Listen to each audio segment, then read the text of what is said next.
शाम का वक्त था। सूरज धीरे धीरे पहाड़ों के पीछे छुपता जा रहा था और आसमान पर नारंगी और लाल रंगों की वो खूबसूरत चादर तनी हुई थी जो सिर्फ अल्लाह की कुदरत ही बना सकती है। हवा में हल्की सी ठंडक थी, मगर उस ठंडक से भी ज्यादा ठंडा एक दिल था, एक नौजवान का दिल जो उस शाम बहुत भारी था। उस नौजवान का नाम था यूसुफ। यूसुफ की उम्र बस 22 साल थी। लंबा कद, गेहुआ रंग, माथे पर सजदे का निशान और आंखों में एक अजीब सी गहराई, जैसे उन आंखों ने जिंदगी में बहुत कुछ देखा हो, बहुत कुछ सहा हो। वो एक छोटे से गांव वादी एकरम का रहने वाला था। एक ऐसा गांव जो पहाड़ों की गोद में बसा था, जहां सुबह की अजान पहाड़ों से टकराकर और भी मीठी लगती थी, जहां रातों में आसमान पर इतने तारे होते थे कि लगता था अल्लाह ने खुद अपने हाथों से हर तारा सजाया हो। लेकिन उस शाम यूसुफ के कदम बहुत भारी थे। वो बाजार से वापस आ रहा था खाली हाथ। जेब में सिर्फ 2 रुपए थे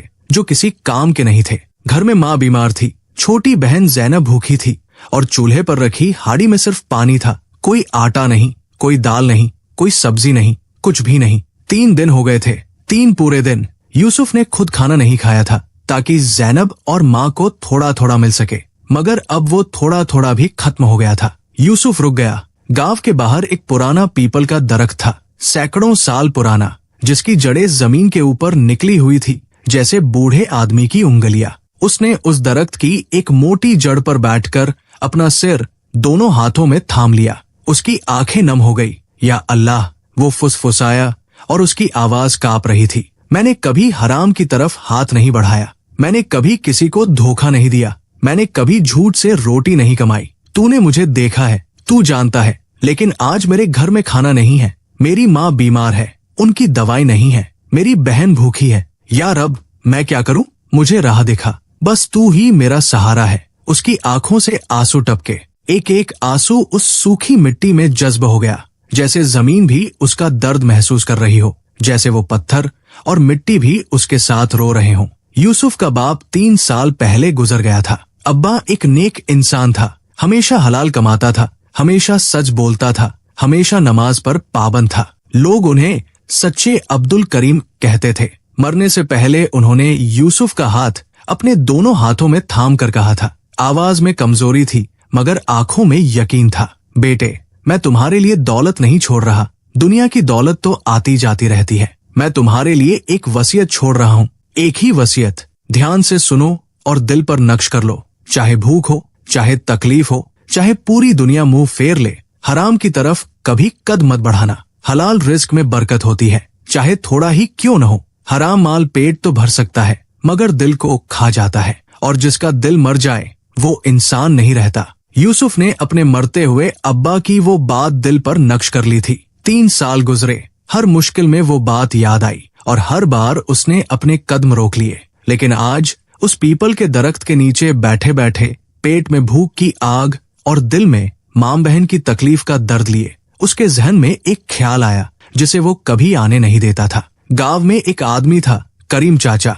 उसकी दुकान हमेशा चलती थी, उसके घर में कभी कोई कमी नहीं दिखती थी, मगर सब जानते थे करीम चाचा अच्छे आटे में भूसा और बालू मिलाकर बेचता था, तेल में मिलावट करता था, दवाइयां नकली बेचता था। सब जानते थे, मगर कोई कुछ न कहता, क्योंकि उसके पास पैसा था और पैसे वाले की ज़बान लंबी होती है। करीम चाचा ने कई बार यूसुफ से कहा था, यूसुफ बेटे, आ जाओ मेरे साथ। तुम ईमानदार हो, पढ़े लिखे हो, लोग तुम पर भरोसा करते हैं। मेरा माल तुम्हारे हाथों बिके तो किसी को शक नहीं होगा, पैसे अच्छे दूंगा। हर बार यूसुफ ने मना किया था, मगर आज भूख और बेबसी ने उसके जहन में शैतान को जगह दे दी थी। वो शैतान जो हमेशा मुश्किल वक्त में आता है, कान में फुसफुसाता है, बस एक बार, सिर्फ एक बार, माँ की दवाई के लिए, जैनब के खाने के लिए, क्या फर्क पड़ता है एक बार से।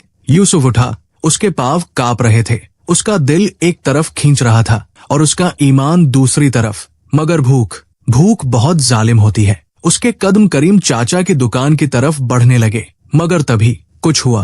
रास्ते में एक पत्थर की मुंडेर थी, उस मुंडेर पर एक बूढ़ा आदमी बैठा था, सफेद दाढ़ी जो छाती तक आती थी, सफेद कुर्ता पाजामा, सिर पर सफेद टोपी और आंखों में एक ऐसी रोशनी जो किसी बूढ़े इंसान की आंखों में नहीं होती। यूसुफ ने उसे कभी नहीं देखा था। वादी एकरम छोटा गांव था, हर चेहरा जाना पहचाना था, मगर ये बूढ़ा, बेटे, रुको। आवाज बहुत नरम थी, जैसे पानी की धीमी आवाज, मगर उसमें एक अजीब सा असर था जो सीधे दिल तक पहुंचता था। यूसुफ के पांव रुक गए, जैसे किसी ने उसे जमीन से जोड़ दिया हो। कहाँ जा रहे हो? बूढ़े ने पूछा। उसकी आंखें यूसुफ पर टिकी थी और उन आंखों में देखकर यूसुफ को अजीब सी हया आई। बस जरूरी काम है, यूसुफ ने झिझकते हुए कहा। बूढ़े ने धीरे से मुस्कुराया। वो मुस्कान ऐसी थी जैसे वो जानता हो, पूरा जानता हो कि यूसुफ कहाँ जा रहा है और क्यों जा रहा है। बेटे, उसने कहा, जो कदम तुम उठाने वाले हो वो मत उठाओ। अल्लाह देख रहा है, अल्लाह सुन रहा है और अल्लाह का वादा है, जो उसके लिए कुछ छोड़ता है अल्लाह उसे उससे बेहतर देता है। यूसुफ की आंखें फैल गई, उसकी सांस रुक गई। आपको कैसे पता? मैं बहुत कुछ जानता हूँ, बूढ़े ने कहा। बैठो मेरे पास। यूसुफ को खुद नहीं पता था क्यों, मगर उसके पांव उस बूढ़े की तरफ मुड़ गए और वो उसके पास मुंडेर पर बैठ गया। बूढ़े ने कुछ देर खामोश रहकर आसमान की तरफ देखा, जैसे वहां से कुछ पड़ रहा हो। फिर बोला, बेटे, एक बात सुनो। एक बार एक नौजवान था, उसके हालात तुमसे भी बुरे थे। तुम्हारे घर में 3 दिन से चूल्हा नहीं जला, उसके घर में पूरे हफ्ते से। उसके बच्चे रो रो कर सो जाते थे, उसकी बीवी बीमार थी। उसके सामने एक मौका आया, एक ऐसा काम जो हराम था मगर उसमें पैसे अच्छे थे। बस एक काम, एक बार। उसने सोचा, इसमें क्या बुराई है, भूखे बच्चों के लिए कर रहा हूँ। यूसुफ ने थूक निकला, उसका दिल जोर जोर से धड़क रहा था। फिर क्या हुआ? उसने पूछा। आवाज भारी थी। फिर बूढ़े ने कहा, उसके हालात बेहतर नहीं हुए बल्कि और बिगड़ते गए। हराम माल में बरकत नहीं होती बेटे, जितना वो कमाता उतना किसी न किसी मुसीबत में उड़ जाता। उसका एक बच्चा बीमार पड़ा, इलाज में सब खर्च हो गया। फिर उसकी नौकरी गई, फिर उसका घर बिका और सबसे बड़ा नुकसान ये हुआ, उसका ईमान कमजोर पड़ गया। एक बार का हराम उसे आदत डाल गया। आखिर में वो जिंदगी भर पछताता रहा, रोता रहा, मगर वो लम्हा वापस नहीं आया जब उसके पास हराम से रुकने का मौका था। यूसुफ की आंखें छल छला गई और बूढ़े ने आगे कहा। आवाज में अब एक नरमी थी, एक उम्मीद थी। उसी जमाने में उसी शहर में एक और नौजवान था, उसके हालात भी उतने ही बुरे थे, मगर उसने हराम नहीं चुना। उसने कहा, या अल्लाह, मैं तेरे लिए ये छोड़ता हूँ, तू मुझे हलाल रिज़्क दे। उसने सब्र किया, उसने अल्लाह पर पूरा भरोसा किया और अल्लाह ने, जो अपने बंदे की उम्मीद कभी नहीं तोड़ता, उसके लिए ऐसा रास्ता खोला जो उसने कभी सोचा भी नहीं था। वो रास्ता क्या था? यूसुफ ने पूछा। उसकी आवाज में बेचैनी थी। बूढ़े ने मुस्कुराकर कहा, वो रास्ता तुम्हारे लिए भी खुलेगा, बशर्ते तुम आज की रात सब्र करो। बस आज की रात। अल्लाह की रात बहुत लंबी नहीं होती उस बंदे के लिए जो उस पर भरोसा रखता हो। यूसुफ कुछ और पूछना चाहता था, मगर बूढ़ा उठा, 2 कदम चला और जैसे हवा में घुल गया। न दाएं गया न बाएं, बस गायब हो गया। यूसुफ दंग रह गया। वो उठकर इधर उधर देखने लगा। रास्ता खाली था, दूर दूर तक कोई नहीं था, सिर्फ शाम की हवा थी और उस हवा में एक अजीब सी खुशबू, जैसे गुलाब और मुश्क का मिलाजुला अत्तर, जो धीरे धीरे हवा में घुलता जा रहा था। यूसुफ के रोंगटे खड़े हो गए। वो वापस मुड़ा। करीम चाचा की दुकान की तरफ जाने वाले उसके कदम अब वहां नहीं जाएंगे। उसने दिल में पक्का इरादा कर लिया, चाहे रात भूखी गुजरे, चाहे कुछ भी हो, वो अपने अब्बा की वसीयत नहीं तोड़ेगा, वो अल्लाह पर भरोसा नहीं तोड़ेगा। वो घर की तरफ चल पड़ा। कदम अब भी भारी थे, मगर दिल में एक अजीब सा सुकून था, जैसे किसी ने उसके कंधे से एक बोझ उतार दिया हो। घर पहुंचा तो माँ खाट पर लेटी थी। बुखार से उनका चेहरा लाल था, आंखें बंद थी, मगर होंठ हिल रहे थे, शायद दुआ पड़ रही थी। जैनब एक कोने में बैठी थी, घुटने छाती से लगाए, चुपचाप। उसकी बड़ी बड़ी आंखें दरवाजे पर टिकी थी, जैसे भाई का इंतजार कर रही हो। भाईजान, जैनब ने आहिस्ता से कहा, माँ को बहुत बुखार है और मुझे। वो रुकी, एक बच्ची की तरह शर्माई, मुझे भूख लगी है। यूसुफ के दिल में जैसे किसी ने छुरा घूम दिया। उसकी आंखें भर आई, मगर उसने मुस्कुराने की कोशिश की। एक वो मुस्कान जो भाई अपनी छोटी बहन को दिखाता है ताकि वो डरे नहीं। थोड़ा सब्र करो जैनब, अल्लाह रिज़्क देगा। अल्लाह कभी अपने बंदों को भूला नहीं करता। जैनब ने कुछ नहीं कहा, बस अपनी बड़ी बड़ी भूखी आंखों से उसे देखती रही। उन आंखों में न शिकायत थी न गुस्सा, बस खामोश भरोसा था। उसे यकीन था कि उसका भाईजान कुछ करेगा। यूसुफ बाहर आया। उसने ठंडे पानी से वुजू किया और चटाई बिछाकर नमाज पढ़ने बैठ गया। इशा की नमाज। हर रकत में उसकी आंखों से आंसू बह रहे थे। वो आंसू जो अल्लाह के सामने झुकने पर निकलते हैं, वो आंसू जो दिल को साफ कर देते हैं। नमाज के बाद उसने दोनों हाथ उठाए आसमान की तरफ और रोते रोते दुआ मांगी, या अल्लाह, तू देख रहा है, तू सुन रहा है, तू जानता है कि मेरे दिल में क्या है। मेरे पास कुछ नहीं है, मगर मेरे पास तेरा भरोसा है और यही मेरी सबसे बड़ी दौलत है। या रब, मेरी माँ को शफा दे, मेरी बहन जैनब को खाना दे, मुझे हलाल रिज्क दे, ऐसा रिज्क जिसमें तेरी बरकत हो। मैं वादा करता हूँ, चाहे कितनी भी मुश्किल हो, तेरी राह नहीं छोड़ूंगा, हराम की तरफ कदम नहीं बढ़ाऊंगा, बस तू मेरे साथ रह। उस रात यूसुफ ने खाना नहीं खाया, पानी पीकर लेट गया, आंखें बंद की, मगर नींद नहीं आई। रात के 1 बजे 2 बजे वो जागता रहा, दुआएं करता रहा, तस्बीह पढ़ता रहा। तभी रात के करीब 2:30 बजे दरवाजे पर दस्तक हुई। दस्तक की आवाज ने यूसुफ को चौंका दिया। वो उठा। इस वक्त कौन? रात के 2:30 बजे एक छोटे से गांव में। उसने दरवाजा खोला। बाहर एक औरत खड़ी थी, पूरी तरह नकाब में, हाथ में एक बड़ा सा थैला था। उसकी आवाज में हल्की सी घबराहट थी, जैसे वो जल्दी में हो। क्या तुम यूसुफ हो, अब्दुल करीम के बेटे? हाँ, यूसुफ ने हैरानी से कहा। ये लो। उसने थैला आगे बढ़ाया। आटा है, दाल है, चावल है और एक दवाई का पत्ता भी है, बुखार की। मेरे घर में बहुत ज्यादा था, जरूरत से ज्यादा। मुझे आज रात ख्वाब में हुक्म मिला, इस घर में पहुंचा दो। यूसुफ हक्का बक्का रह गया। थैला हाथ में थामा, भारी था, भरा हुआ था। किसने ख्वाब में कहा? उसने पूछा। अल्लाह ने, बस इतना कहा उस औरत ने, और अगले ही पल वो अंधेरे में मिल गई, जैसे शाम को वो बूढ़ा हवा में मिला था। यूसुफ वही दरवाजे पर खड़ा रहा, थैला हाथ में था। उसकी आंखों से आंसू बहने लगे, वो आंसू जो शुक्र के होते हैं, वो आंसू जो यकीन के होते हैं। वो जमीन पर बैठ गया, सजदे में चला गया, माथा मिट्टी पर टिका दिया। अल्लाहु अकबर, अल्लाहु अकबर, शुक्र है तेरा, या अल्लाह, शुक्र है तेरा। उस रात जैनब ने पेट भर खाना खाया, गरम दाल चावल, जो यूसुफ ने अपने कांपते हाथों से पकाया। माँ ने दवाई ली और गहरी नींद सो गई, और यूसुफ पूरी रात जागता रहा, अल्लाह का शुक्र अदा करते हुए, आंखों से आंसू बहाते हुए, दिल में एक नई उम्मीद लिए। मगर ये तो बस शुरुआत थी। यूसुफ को अभी नहीं पता था कि अगले कुछ दिनों में उसकी जिंदगी में एक ऐसा मोड़ आने वाला है जिसकी उसने कभी कल्पना भी नहीं की थी। एक ऐसी लड़की से मुलाकात होने वाली थी जिसके आसपास एक ऐसा राज था जिसे कोई नहीं जानता था। एक ऐसी आवाज सुनाई देने वाली थी जो इंसानी नहीं थी। एक ऐसा सच सामने आने वाला था जो पूरे वादी एकरम को हिला देगा। और वो बूढ़ा जो हवा में घुल गया था, वो कौन था? क्या वो इंसान था? या अगली सुबह फजर की अजान के साथ यूसुफ की आंख खुली। माँ की तबीयत रात की दवाई से काफी बेहतर थी, बुखार उतर गया था। जैनब गहरी नींद में थी। उसके चेहरे पर रात के खाने के बाद एक सुकून था जो दिनों से नहीं था। यूसुफ ने अल्लाह का शुक्र अदा किया, वुजू किया, नमाज पढ़ी और दिल में एक पक्का इरादा लेकर घर से निकला। आज काम ढूंढेगा, हलाल काम, चाहे कुछ भी करना पड़े। सुबह की ताजी हवा में वादी एकरम बहुत सुंदर लगता था। पहाड़ों पर सुबह की धूप पड़ रही थी, जैसे अल्लाह ने सोने का पानी छिड़क दिया हो। यूसुफ गांव की गलियों से गुजरते हुए बाजार की तरफ बढ़ रहा था। तभी उसने देखा, गांव के कुएं के पास एक लड़की बैठी थी। उम्र कोई 18-19 साल, दुपट्टा सिर पर, आंखें जमीन पर, हाथ में एक मटका था मगर उसे उठाने की ताकत नहीं थी। वो बस वहां बैठी थी, जैसे उसकी रूह उसके जिस्म से निकल गई हो। उसके आसपास कोई नहीं था। गांव की दूसरी औरतें पानी भरकर जा चुकी थी। यूसुफ एक लम्हे के लिए रुका।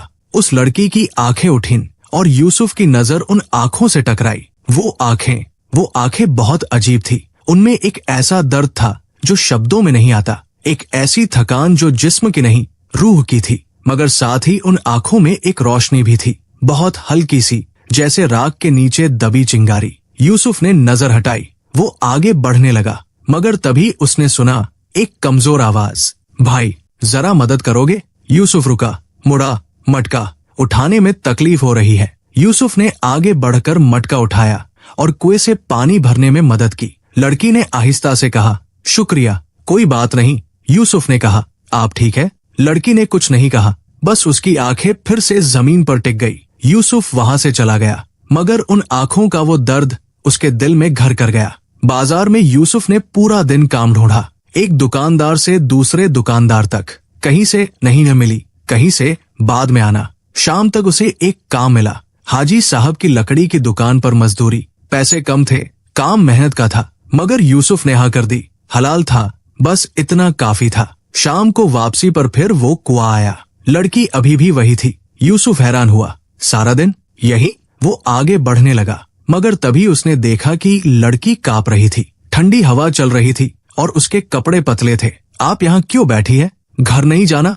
लड़की ने सिर उठाया। उसकी आंखों में आंसू थे। घर, उसने कहा और उसकी आवाज कांपी। घर जाने से डर लगता है। यूसुफ को कुछ समझ नहीं आया। क्यों? लड़की ने लंबी खामोशी के बाद कहा, मेरा नाम मरियम है और मेरे घर में कुछ ऐसा है जिसे मैं किसी को नहीं बता सकती। यूसुफ ने उसकी आंखों में देखा। वो डर सच्चा था, वो थकान असली थी। मैं यूसुफ हूँ, अगर तुम बताना चाहो तो मैं सुनूंगा। मरियम ने एक लम्हे के लिए उसे देखा, जैसे परख रही हो, फिर धीरे धीरे बोलना शुरू किया। मरियम के अब्बू गांव के बाहर एक मकान में रहते थे, अकेले परिवार। माँ का इंतकाल 2 साल पहले हो गया था। अब्बू एक नेक आदमी थे, मगर पिछले कुछ महीनों से वो बदल गए थे। रात को घर में अजीब सी आवाजें आती थी। अब्बू को अजीब अजीब ख्वाब आते थे। कभी कभी वो बेहोश हो जाते, कभी कभी बेतुकी बातें करते। लोग कहते हैं, मरियम ने कहा, आवाज कांप रही थी, कि हमारे घर में कोई है, कोई ऐसा जो दिखता नहीं। यूसुफ के रोंगटे खड़े हो गए। और रात को मरियम ने आगे कहा, मुझे एक आवाज सुनाई देती है, बहुत धीमी, मगर वो आवाज कहती है, डरो मत मरियम, मैं तुम्हारा दुश्मन नहीं हूँ। यूसुफ सांस रोककर सुन रहा था। मैंने किसी को नहीं बताया, मरियम ने कहा, क्योंकि जानती हूँ कोई यकीन नहीं करेगा, या फिर डर से मुझे घर से निकाल देंगे। यूसुफ कुछ देर खामोश रहा, फिर उसने कहा, तुम अकेली हो इस वक्त। अकेलेपन में खौफ और बड़ा लगता है, मगर याद रखो, अल्लाह के सिवा कोई भी ताकत नहीं जो किसी नेक बंदे को नुकसान पहुंचा सके। आयतुल कुर्सी पढ़ती हो? हाँ, रात को सोने से पहले 3 बार पढ़ो और अल्लाह पर भरोसा रखो। मरियम ने आंसू पोंछे। तुम पहले इंसान हो जिसने मुझ पर हंसा नहीं। यूसुफ ने कहा, दर्द पर हंसना बुज़दिली है और मैं बुज़दिल नहीं हूँ। मरियम उठी, मटका उठाया, घर की तरफ चली गई, मगर जाते जाते उसने एक बार पलट कर देखा। उन्हीं दर्द भरी आंखों से, जिनमें अब एक जरा सा सुकून भी था। उस रात यूसुफ सोया नहीं। मरियम की बातें उसके जहन में घूमती रही। वो आवाज जो मरियम को सुनाई देती थी, डरो मत, मैं दुश्मन नहीं हूँ। ये क्या था? शैतान अपने आप को दोस्त बताता है, यही उसका तरीका है। मगर कुछ था जो उस आवाज के बारे में सोचते वक्त यूसुफ को अजीब सा लगता था। और वो बूढ़ा जो हवा में गायब हो गया था, क्या वो इंसान था? यूसुफ ने तहज्जुद पढ़ी, दुआ मांगी और फिर नींद आ गई। ख्वाब में उसने देखा एक नूरानी रोशनी, और उस रोशनी के अंदर से एक आवाज आई, यूसुफ, मरियम को अकेला मत छोड़ना, उसके इर्द गिर्द खतरा है, मगर मदद भी है, अल्लाह की रजा में रहना। यूसुफ चौंक कर उठ गया। दिल जोर जोर से धड़क रहा था, माथे पर पसीना था, मगर खौफ नहीं था, एक अजीब सा यकीन था, कुछ होने वाला था, कुछ बड़ा। अगले दिन यूसुफ हाजी साहब की दुकान पर काम करने गया। दोपहर की छुट्टी में वो कुएं के पास गया। मरियम वहाँ नहीं थी, मगर एक बूढ़ी औरत वहाँ थी जो पानी भर रही थी। मां जी, यहाँ पास में मरियम नाम की लड़की रहती है, उसका घर किधर है? बूढ़ी औरत ने यूसुफ को एक अजीब नजर से देखा, फिर धीरे से बोली, वो घर, उस घर के पास मत जाना बेटे, वहाँ कुछ ठीक नहीं है। क्या मतलब? बूढ़ी औरत ने आसपास देखा, जैसे कोई सुन तो नहीं रहा, और फुसफुसाई, उस घर में रात को रोशनी जलती है जब कोई नहीं होता, आवाजें आती है, गांव वाले कहते हैं उस घर पर कोई साया है। यूसुफ का दिल भारी हो गया। मरियम वहाँ अकेली थी, उस घर में, उस साए के साथ। उसने पक्का इरादा किया, आज शाम मरियम से मिलना है। शाम को काम से वापसी पर यूसुफ सीधे उस तरफ गया जिधर बूढ़ी औरत ने इशारा किया था। गांव के आखिरी छोर पर पुराने दरख्तों की आड़ में एक मकान था। दीवारें पुरानी, दरवाजा लकड़ी का, एक खिड़की, मगर खिड़की के पर्दे हिल रहे थे, हवा नहीं थी। यूसुफ ने दरवाजा खटखटाया। कुछ देर बाद दरवाजा खुला। मरियम थी, उसकी आंखें सूजी हुई थी, रोई थी, चेहरे पर डर के निशान थे। यूसुफ भाई, उसने जैसे राहत की सांस ली। ठीक हो? यूसुफ ने पूछा। अंदर आओ, मरियम ने कहा। अब्बू। यूसुफ अंदर गया। एक छोटा सा कमरा, एक चारपाई पर एक बुजुर्ग लेटे थे, आंखें खुली हुई, मगर देखने का अंदाज ऐसा था जैसे कहीं और देख रहे हों। होंठ हिल रहे थे मगर आवाज नहीं थी। कब से ऐसे हैं? यूसुफ ने पूछा। आज सुबह से। मरियम रोने लगी। मैंने पानी पिलाने की कोशिश की, नहीं पिया, खाना दिया, नहीं खाया, बस बस ऐसे ही है। यूसुफ ने आयतुल कुर्सी पढ़ी, बुजुर्ग के सिर के पास खड़ा होकर सूरह फातिहा पढ़ी, दम किया और फिर कमरे में कुछ हुआ। दीवार के कोने से एक रोशनी निकली, बहुत हल्की, नीली सी, जैसे चांद की रोशनी, और उस रोशनी में से एक आवाज आई, धीमी मगर साफ, यूसुफ, हम जानते हैं तुम्हें। यूसुफ के पांव जम गए। मरियम ने यूसुफ का हाथ थाम लिया, डर से। यही आवाज है, वो फुसफुसाई, यही। यूसुफ ने गहरी सांस ली। बिस्मिल्लाहिर्रहमानिर्रहीम, उसने कहा। तुम कौन हो? रोशनी कांपी और आवाज आई, हम नेक हैं, हम मोमिन जिन हैं और हम मरियम की मदद करने आए हैं, मगर उसे एक इंसान की जरूरत है, एक ऐसे इंसान की जो सच्चा हो, जो हलाल रिस्क पर यकीन रखता हो, जो हराम से डरता हो। यूसुफ की सांस रुक गई। तुम वो इंसान हो। वो रात वादी एकरम की सबसे अजीब रात थी। यूसुफ वहां था, मरियम के घर में, एक ऐसी ताकत के सामने जो नजर नहीं आती, जो आवाजों में बात करती है, जो रोशनी की शक्ल में आती है। मगर यूसुफ का दिल मजबूत था, क्योंकि उसने हलाल रिस्क का रास्ता चुना था, क्योंकि उसने अल्लाह पर भरोसा किया था, और अल्लाह अपने नेक बंदों को अकेला नहीं छोड़ता। अगले चैप्टर में वो राज खुलेगा जो मरियम के अब्बू के साथ हो रहा था, वो राज जिसके पीछे एक बड़ा जुल्म था, एक बड़ी साजिश थी और एक बड़ा इम्तिहान था। जारी है। उस नीली रोशनी के सामने खड़े यूसुफ के दिल में एक अजीब सा सुकून था, एक ऐसा सुकून जो समझ में नहीं आता। एक तरफ वो जानता था कि ये इंसानी दुनिया से परे की बात है, दूसरी तरफ दिल में यकीन था कि जो अल्लाह पर भरोसा रखे उसे किसी का डर नहीं। तुम मोमिन जिन्न हो? यूसुफ ने दोबारा पूछा। आवाज स्थिर थी। हाँ, आवाज आई, रोशनी और घनी हो गई। हम उस कबीले से हैं जिसने रसूल अल्लाह का कुरान सुनकर इस्लाम कबूल किया। हम अल्लाह की इबादत करते हैं, हम हक पर हैं। यूसुफ ने आयतुल कुर्सी पढ़ी। रोशनी कांपी नहीं, बल्कि और शांत हो गई। और इस घर में क्यों हो? लंबी खामोशी। फिर आवाज आई, मरियम के अब्बू अल्लाह के नेक बंदे हैं, मगर उनके साथ जुल्म हो रहा है। एक बुरी ताकत उन पर मुसल्लत की गई है, किसी इंसान के हाथों। मरियम की सांस रुक गई। किसने? उसने कांपते हुए पूछा।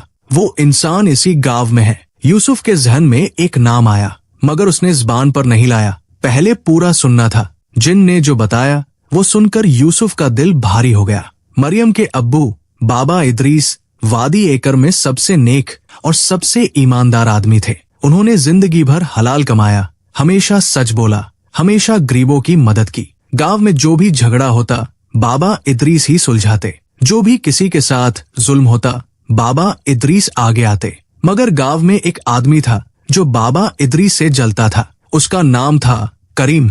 वही करीम जो मिलावटी आटा बेचता था, वही करीम जिसके पास जाने से यूसुफ ने उस शाम इनकार किया था। करीम को गांव की एक जमीन चाहिए थी, बाबा इदरीस की जमीन, जिस पर बाबा इदरीस ने नहीं बेचने से इनकार किया था। वो जमीन बाबा इदरीस के बाप दादा की थी, उस पर कब्र थी उनकी माँ की। बाबा इदरीस कभी नहीं बेचते, तो करीम ने एक काला रास्ता अपनाया। उसने एक काले जादूगर से मदद ली, जादू करवाया बाबा इदरीस पर। ऐसा जादू जो इंसान को उसकी अपनी दुनिया से काट देता है, जो उसे न जिंदा रहने देता है न मरने देता है। जिन ने कहा, इस जादू को पूरी तरह तोड़ नहीं सकते, क्योंकि इसकी कुछ चीजें इंसानी दुनिया में छुपाई गई है। उन्हें एक इंसान को ढूंढना होगा, एक नेक इंसान को। यूसुफ समझ गया। कहाँ छुपाई है वो चीजें? एक, करीम की दुकान में, दीवार के पीछे। दूसरी, उस पुराने पीपल के दरख्त के नीचे। और तीसरी, मरियम के घर की दहलीज के नीचे। यूसुफ ने गहरी सांस ली। 3 जगह, तीनों खतरनाक। अगर ये तीनों चीजें मिल जाए और पानी में बहा दी जाए, जिन ने कहा, तो बाबा इदरीस ठीक हो जाएंगे। मरियम रो रही थी। करीम चाचा ने ये किया? यूसुफ के दिल में एक अजीब सी बात आई। उसने सोचा, वो आदमी जिसके पास जाने से उसने इनकार किया था, जिसके साथ काम करने से उसने मना किया था, वही आदमी इतना बड़ा जालिम निकला। अगर उस रात वो उसके पास चला गया होता हराम के लिए, तो आज वो उस जालिम का हिस्सेदार होता। अल्लाह की शान, मैं ये करूंगा, यूसुफ ने कहा। यूसुफ भाई, खतरा है। मरियम ने कहा, खतरा तो है, मगर अल्लाह पर भरोसा रखने वाले को खतरा नहीं होता, इम्तिहान होता है, और इम्तिहान से इंसान बड़ा बनता है। जिन्न की आवाज आई, यूसुफ, एक बात याद रखना, ये काम अकेले मत करना, हम तुम्हारे साथ होंगे, मगर दिल में कभी घमंड मत आने देना। जो काम हो रहा है वो अल्लाह की मदद से हो रहा है, तुम्हारी ताकत से नहीं। यूसुफ ने सिर झुकाया। हाँ, मुझे पता है। उस रात यूसुफ घर आया, माँ सो रही थी, ज़ैनब ही। उसने चटाई बिछाई, कुरान खोला, सूरह बकरा की आयतें पढ़ी। दिल में एक पक्का इरादा था, कल से शुरू होगा। मगर पहले उसे समझना था करीम चाचा की दुकान में क्या है, कैसे पहुंचेगा, कैसे निकालेगा। उसने जिन्न से पूछा था, क्या करीम को पता चलेगा? जवाब आया था, अगर तुम रात को जाओ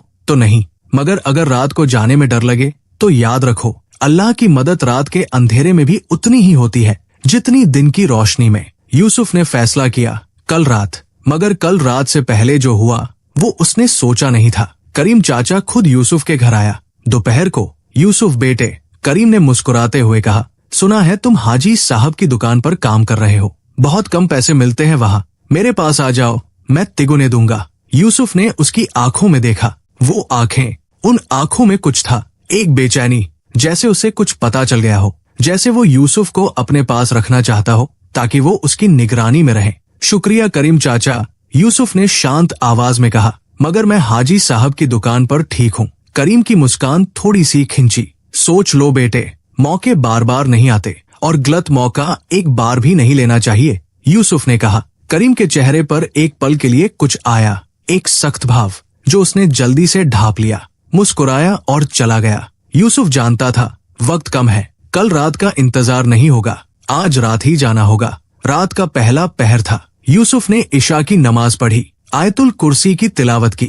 माँ को बताया कि थोड़ा बाहर जाना है किसी जरूरी काम से। माँ ने उसका माथा देखा, बेटे सब ठीक है? हाँ अम्मी, अल्लाह के भरोसे, अल्लाह तुम्हारे साथ हो, माँ ने दुआ दी। यूसुफ निकला। रात में वादी एकर्म बहुत खामोश था, सिर्फ झिंगुरों की आवाज और कभी कभी दूर कुत्तों का भौंकना। यूसुफ करीम की दुकान की तरफ बढ़ा, मगर तभी उसे महसूस हुआ कोई उसके साथ चल रहा है। एक हल्की सी नीली रोशनी बस उसके पाँव के पास, जो उसे रास्ता दिखा रही थी। नेक जिन्न, यूसुफ ने धीरे से कहा, अल्लाह का शुक्र। और वो आगे बढ़ा। आगे जो होने वाला था वो उसकी जिंदगी का सबसे बड़ा इम्तिहान था।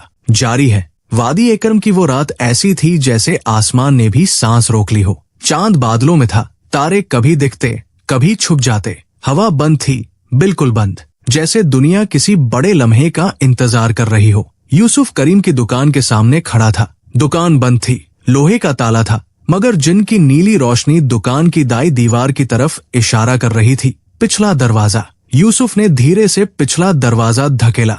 वो खुला, बस हल्की सी चर की आवाज हुई। यूसुफ रुका, खामोशी सुनी, कोई नहीं। अंदर घुसा। दुकान में आटे की बोरियां थी, तेल के डिब्बे थे और कोनों में मिलावट का सामान। वो बदबू जो हराम माल की होती है उस दुकान में महसूस होती थी। यूसुफ ने नाक पर हाथ रखा। नीली रोशनी एक दीवार की तरफ गई। उस दीवार पर एक बड़ी सी तस्वीर टंगी थी, नकली पहाड़ों की। यूसुफ ने तस्वीर हटाई। पीछे दीवार में एक छोटी सी दरार थी, बिल्कुल बारीक, जैसे किसी ने जानबूझकर बनाई हो। यूसुफ ने उंगली डाली। एक छोटा सा पत्थर निकला, काला, तेल में लिपटा हुआ। उस पर कुछ निशान बने हुए थे। यूसुफ का जिस्म कांपा। यही है, उसने फुसफुसाया। नीली रोशनी कांपी, जैसे हाँ में जवाब दिया। यूसुफ ने उसे एक कपड़े में लपेटा। दुकान से निकला। अब दूसरी जगह पुराना पीपल का दरख्त, वही दरख्त जहाँ यूसुफ उस शाम बैठा था, जहाँ उसने अल्लाह से दुआ मांगी थी, जहाँ उसकी आंखों से आंसू मिट्टी में जज्ब हुए थे। दरख्त के नीचे पहुंचा। नीली रोशनी ने एक जड़ के पास इशारा किया। यूसुफ ने जड़ के पास जमीन खोदी, हाथों से धीरे धीरे। मिट्टी नरम थी। कुछ इंच नीचे एक गांठ मिली, काले धागों की। उसमें कुछ था। यूसुफ ने उसे निकाला। हाथों में लेते ही एक अजीब सी ठंडक महसूस हुई, नसों तक जाती हुई। उसने तुरंत आयतुल कुर्सी पढ़ी। ठंडक थोड़ी कम हुई। उसने उसे भी कपड़े में लपेटा। 2 मिल गई, एक बाकी। मरियम के घर की दहलीज के नीचे। मगर मरियम के घर पहुंचने से पहले यूसुफ को एक चीज का सामना करना पड़ा जिसकी उसने उम्मीद नहीं की थी। रास्ते में करीम था। वो वहां खड़ा था, जैसे इंतजार कर रहा हो। हाथ में लाठी, आंखों में गुस्सा। पीछे उसके 2 आदमी और थे। यूसुफ, करीम की आवाज में खुरदरापन था। इतनी रात को कहाँ जा रहे हो और हाथ में क्या है? यूसुफ रुका। दिल जोर से धड़का, मगर जुबान पर कलमा आया। मेरे हाथ में क्या है ये तुम्हें पता है करीम चाचा? करीम की आंखें पतली हो गई। दे दो वो और घर चले जाओ, जिंदगी ठीक रहेगी। जिंदगी तो अल्लाह के हाथ में है, यूसुफ ने कहा। और जो जुल्म तुमने बाबा इदरीस पर किया है उसका हिसाब मांगा जाएगा। करीम ने इशारा किया। दोनों आदमी आगे बढ़े। यूसुफ ने आंखें बंद की, या अल्लाह, और तभी कुछ हुआ। एक तेज हवा आई, बिल्कुल अचानक, इतनी तेज कि करीम के दोनों आदमी गिर गए। करीम खुद डगमगाया। वो नीली रोशनी जो अब तक पाव के पास थी अचानक चमकी और एक तेज आवाज हुई जैसे बिजली कड़की हो। करीम के दोनों आदमी चीखते हुए भागे। करीम खुद वही जम गया। उसके चेहरे पर एक ऐसा खौफ था जो यूसुफ ने पहले कभी किसी के चेहरे पर नहीं देखा था। भाग जाओ करीम, यूसुफ ने कहा, आवाज में नरमी थी। तौबा करो, अभी भी वक्त है। करीम कांपता हुआ पीछे हटा और भाग गया। यूसुफ मरियम के घर पहुंचा। मरियम दरवाजे पर खड़ी थी, जैसे जानती थी वो आएगा। दहलीज के नीचे, यूसुफ ने कहा। मरियम ने दहलीज के एक कोने का पत्थर हटाया। वहां एक छोटी सी गठरी थी। निकाली। तीनों चीजें इकट्ठा हो गई। जिन की आवाज आई, अब इन्हें बहते पानी में बहा दो, नदी में। और बिस्मिल्लाह पढ़कर यूसुफ और मरियम दोनों गांव के पास बहती उस छोटी सी नदी पर गए। रात का सन्नाटा था। पानी की आवाज थी। चांद बादलों से निकला और पानी पर चमका। यूसुफ ने तीनों चीजें हाथ में ली,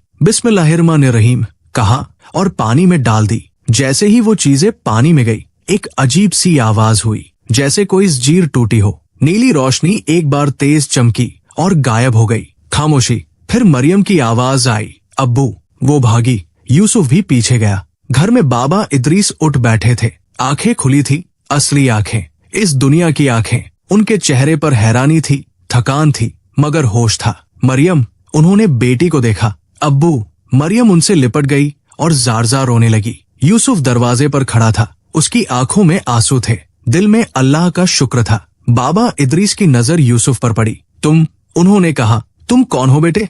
यूसुफ ने मुस्कुराया। यूसुफ, अब्दुल करीम का बेटा। बाबा इदरीस की आंखें भर आई। अब्दुल करीम, मेरा पुराना दोस्त, उसका बेटा। उन्होंने हाथ बढ़ाया। आओ बेटे। यूसुफ आगे बढ़ा। बाबा इदरीस ने उसका हाथ थाम लिया, मजबूती से। अल्लाह तुम्हें जज़ाए खैर दे। जारी है। अगली सुबह वादी ए कर्म एक अजीब सी खामोशी में थी। करीम की दुकान बंद थी। करीम का घर बंद था। लोग कहते थे करीम रात को ही गांव छोड़कर चला गया। कोई नहीं जानता कहा। उसके दोनों आदमी भी गायब थे। गांव में खुसर फुसर होती रही, मगर यूसुफ खामोश रहा। उसने किसी को कुछ नहीं बताया। जो हुआ वो उसके और अल्लाह के बीच था। बाबा इदरीस उठ गए थे। ठीक थे। उन्हें याद नहीं था पिछले कितने महीने क्या हुआ, जैसे एक लंबी नींद से जागे हों। मरियम ने उन्हें थोड़ा थोड़ा बताया। बाबा इदरीस ने सुना, आंखें बंद की और बहुत देर तक खामोश रहे। फिर बोले, अल्लाह माफ करे करीम को और अल्लाह जजा दे उस बेटे को जो आया। उस दोपहर यूसुफ हाजी साहब की दुकान पर काम से घर आ रहा था, जब उसे फिर वो खुशबू आई, गुलाब और मुश्क की। वो रुका। नीली रोशनी, बहुत हल्की, दिन में मुश्किल से दिखती, उसके पास आई। जिन की आवाज आई, पहले से भी नरम। यूसुफ, हमारा काम पूरा हो गया, हम जा रहे हैं। यूसुफ ने पूछा, तुम कौन थे? सच में? थोड़ी देर रुककर जवाब आया, हम वो हैं जो अल्लाह के हुक्म से नेक बंदों की मदद करते हैं। हमारी दुनिया तुम्हारी दुनिया से अलग है, मगर हमारा रब एक ही है। हम भी उसकी इबादत करते हैं, उसी से डरते हैं, उसी पर भरोसा रखते हैं। और वो बूढ़ा जो उस शाम मिला था? यूसुफ ने पूछा। खामोशी। फिर, हम में से एक था। यूसुफ के रोंगटे खड़े हो गए। तुमने उस शाम हमें देखा जब तुम हराम की तरफ जाने लगे थे। हम तब से तुम पर नजर रख रहे थे, और जब हमने देखा कि तुमने हलाल चुना, तुमने सब्र किया, तुमने अल्लाह पर भरोसा किया, तब हमें यकीन हुआ कि तुम वो इंसान हो जो मरियम की मदद कर सकते हो। यूसुफ की आंखें नम हो गई। मैंने कुछ नहीं किया, अल्लाह ने सब किया। यही तुम्हारी सबसे बड़ी खूबी है, जिन ने कहा। और यूसुफ, एक आखिरी बात। हाँ, बाबा इदरीस की जमीन, उस जमीन में वो दफन है जो तुम्हारे हलाल रिस्क का रास्ता खोलेगा। उस जमीन के नीचे एक पुराना कुआं है, साफ पानी का। उसे खुलवाओ,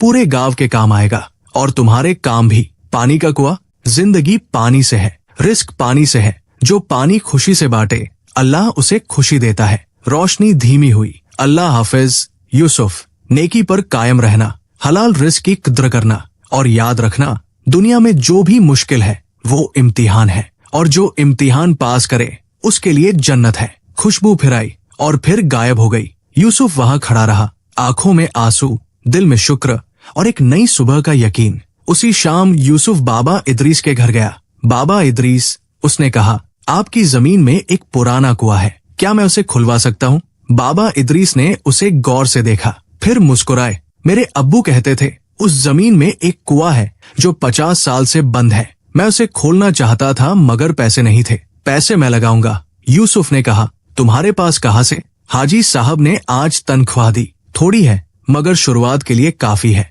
और अल्लाह पर भरोसा है। बाबा इदरीस की आंखें भर आई। बेटे, तुम्हारे अब्बू ने एक बार मेरे लिए भी ऐसे ही कहा था। बाबा इदरीस, अल्लाह पर भरोसा रखो। उनका बेटा भी वैसा ही निकला। अगले हफ्ते काम शुरू हुआ। यूसुफ ने हाजी साहब से उधार लिया, हलाल उधार, वापसी का वादा करके।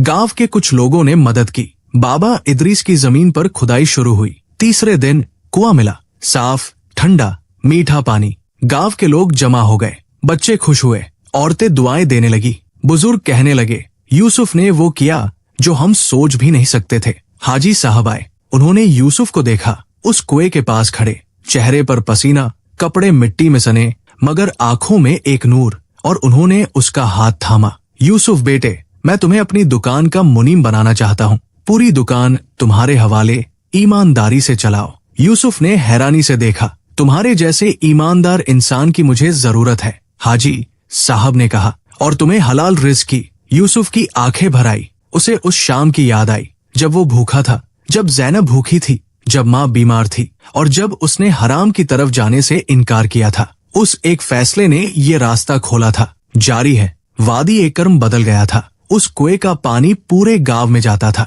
बाबा इदरीस ने कुएं के पास एक छोटा सा बाग लगाया, फलों का।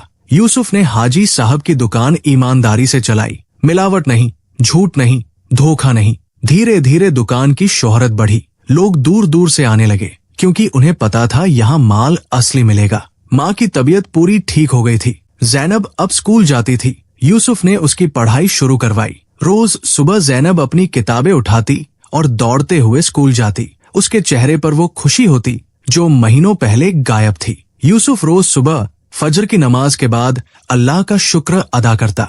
हर बार उसे उस रात की याद आती जब पेट खाली था, जब दिल भारी था, जब हराम का रास्ता सामने था और उसने फिर भी सब्र किया था। एक दिन बाबा इदरीस ने यूसुफ को बुलाया। उनके घर में बैठे चाय पीते हुए बाबा इदरीस ने कहा, बेटे, मरियम की माँ नहीं रही। मेरी उम्र ढलती जा रही है। मरियम अकेली है। मैंने सोचा है वो रुके। अगर तुम राजी हो तो मरियम का हाथ तुम्हें देना चाहता हूँ। यूसुफ का दिल एक पल के लिए रुका। मरियम, वो लड़की जिसकी आंखों में उसने पहली बार दर्द देखा था। वो लड़की जिसने उस पर भरोसा किया था जब किसी ने नहीं किया। वो लड़की जिसने साथ मिलकर उस रात का इम्तिहान पास किया था। बाबा इदरीस, यूसुफ ने कहा, मैं पहले अम्मी से पूछूंगा। हाँ जरूर, मगर तुम्हारा इरादा? यूसुफ ने आंखें नीची की। मेरा इरादा नेक है। बाबा इदरीस मुस्कुराए। अब्दुल करीम का बेटा नेक ही होगा। माँ ने खुशी से हाँ कहा। निकाह हुआ, सादा, पाकीज़ा, बरकत वाला। न दिखावा, न फिजूल खर्ची, बस अल्लाह का नाम, गवाह और दो दिलों का एक साथ होना। जैनब उस दिन बहुत खुश थी। उसने मरियम भाभी को गले लगाया और कहा, भाभी, आप बिल्कुल वैसी है जैसी मैं चाहती थी। मरियम ने उसके सिर पर हाथ फेरा और उसकी आंखें भर आई। एक शाम, निकाह के कुछ हफ्ते बाद, यूसुफ और मरियम उस कुएं के पास बैठे थे। ठंडी हवा थी, सूरज ढल रहा था। आसमान पर वही नारंगी और लाल रंग थे। मरियम ने पूछा, यूसुफ, क्या तुम्हें डर नहीं लगा उस रात? यूसुफ ने थोड़ा सोचा। लगा, मगर डर और ईमान दोनों साथ रह सकते हैं। डर इंसानी फितरत है, मगर ईमान डर से बड़ा होता है। और अगर तुम उस शाम करीम चाचा के पास चले गए होते, यूसुफ ने मुस्कुराया, तो शायद आज ये कुआं नहीं होता, ये दुकान नहीं होती, ये लम्हा नहीं होता। उसने ऊपर आसमान की तरफ देखा। अल्लाह जब किसी बंदे का इम्तिहान लेता है तो उस इम्तिहान में उसके लिए एक रास्ता भी छुपाता है। बस इंसान को वो रास्ता ढूंढना होता है, सब्र से, ईमान से। मरियम ने धीरे से कहा, और अगर जिन्न आता तो भी अल्लाह कोई और रास्ता निकालता, क्योंकि जो हलाल चुने अल्लाह उसे कभी खाली नहीं छोड़ता। ये मेरे अब्बू का यकीन था और अब मेरा भी है। उस रात जब यूसुफ नमाज पढ़ने बैठा तो उसे एक पल के लिए वो खुशबू आई, बहुत हल्की सी, गुलाब और मुश्की। उसने मुस्कुराकर सिर झुकाया। अल्लाह का शुक्र है, उसने फुसफुसाया। कुछ साल और गुजरे। यूसुफ की दुकान बड़ी हो गई। उसने 2 और आदमियों को काम दिया, हलाल तनख्वाह पर, ईमानदारी से। जैनब पढ़ाई में आगे बढ़ी। माँ की दुआएं रोज उसके साथ थी। बाबा इदरीस का कुआं पूरे गांव की जरूरत बन गया। उसके पास एक छोटा सा मदरसा खुला जहां बच्चे कुरान सीखते थे, और मरियम, वो लड़की जिसकी आंखों में एक जमाने में सिर्फ दर्द था, उसकी आंखों में अब एक ऐसा नूर था जो देखने वाले को भी गर्माहट देता था। एक दिन गांव में एक नौजवान आया, बाहर से, किसी दूसरे गांव से। उसके हालात बुरे थे, हाथ में कुछ नहीं, पेट खाली, आंखों में बेचैनी। यूसुफ उसे देखकर रुका। उसे उस शाम की याद आई जब वो खुद ऐसा था, खाली हाथ, खाली पेट, भारी दिल। भाई, यूसुफ ने कहा, आओ पहले कुछ खाओ। नौजवान हैरान हुआ, आप मुझे जानते हैं? नहीं, यूसुफ ने मुस्कुराकर कहा, मगर अल्लाह जानता है, और अल्लाह के बंदे की मदद करना, यही तो हलाल रिस्क की असली बरकत है। नौजवान की आंखें भर आई। यूसुफ ने उसे खाना खिलाया, काम दिया, हलाल काम, और उसे वो बात बताई जो उसके अब्बू ने उसे बताई थी, और जो उस रात उस बूढ़े जिन ने उसे याद दिलाई थी। चाहे भूख हो, चाहे तकलीफ हो, हराम की तरफ कदम मत बढ़ाना। हलाल रिस्क में बरकत होती है, और अल्लाह पर भरोसा रखने वाले को अल्लाह कभी खाली नहीं छोड़ता। यही था यूसुफ का किस्सा, एक नौजवान जिसके पास कुछ नहीं था सिवाय ईमान के। एक ऐसी रात जब हराम सामने था और हलाल का रास्ता अंधेरे में था। एक ऐसा सब्र जो तोड़ा नहीं, एक ऐसा भरोसा जो डगमगाया नहीं, और उस ईमान का नतीजा एक नई जिंदगी अल्लाह ने उसे दिया जो उसने सोचा भी नहीं था। क्योंकि अल्लाह का वादा है, जो अल्लाह से डरे, अल्लाह उसके लिए रास्ता निकालता है और उसे ऐसी जगह से रिस्क देता है जहां से उसका गुमान भी नहीं होता। सूरह अत-तलाक आयत 2 से 3। सबक जो इस किस्से से मिलता है, हलाल रिस्क थोड़ा भी हो उसमें बरकत होती है, हराम रिस्क बहुत हो उसमें सिर्फ आग होती है। मुश्किल वक्त में सब्र करना, यही सबसे बड़ी इबादत है। अल्लाह पर भरोसा रखना, यही सबसे बड़ी दौलत है। और जो इंसान दूसरों की मदद करे, अल्लाह उसकी मदद करता है, हमेशा, बिना किसी देरी के। खत्म।